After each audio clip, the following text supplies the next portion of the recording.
আমি সেই সব মানুষদের মধ্যে পড়ি যারা সারা বছরই সকাল সকাল ঘুম থেকে উঠতে পারে না, আর শীতকালে তো কোনো কথাই হবে না। তো ঘটনাটা যেটা হয়েছে সেটা হচ্ছে, আমি মাকে বলেছি যে আমায় সকাল সকাল ডেকে দিও, কারণ ভোর 5টার সময় আমার একটা মেকআপের কাজ আছে, তো ক্লায়েন্টকে 5টার সময় টাইম দেওয়া আছে। ঠিক আছে।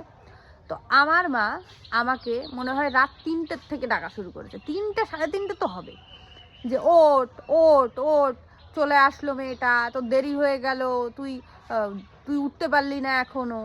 আর এটা প্রথমবার না, যখনই আমার মাকে আমি ডাকতে বলি আমার ঘুম থেকে, তো আমার মা 2-3 ঘন্টা আগে থেকে ডাকতে শুরু করে। আর আমি যদি এগুলোর রেসপন্স না করি, কোনো ডাকে সাড়া না দিই, উনি আমাকে বলবে মানুষ হয়নি, জানোয়ার তৈরি হয়েছে। ঠিক আছে, ও টিউশন পড়ে বাড়ি চলে আসলো, তবু তুই ঘুম থেকে উঠতে পারলি না। ঠিক আছে, ওর মাধ্যমিক পরীক্ষা দেওয়া হয়ে গেল, তবুও তুই ঘুম থেকে উঠতে পারলি না, তোর জীবনে কিছু হবে না, এটা জানোয়ার তৈরি হয়েছিস। কেন মা, কেন?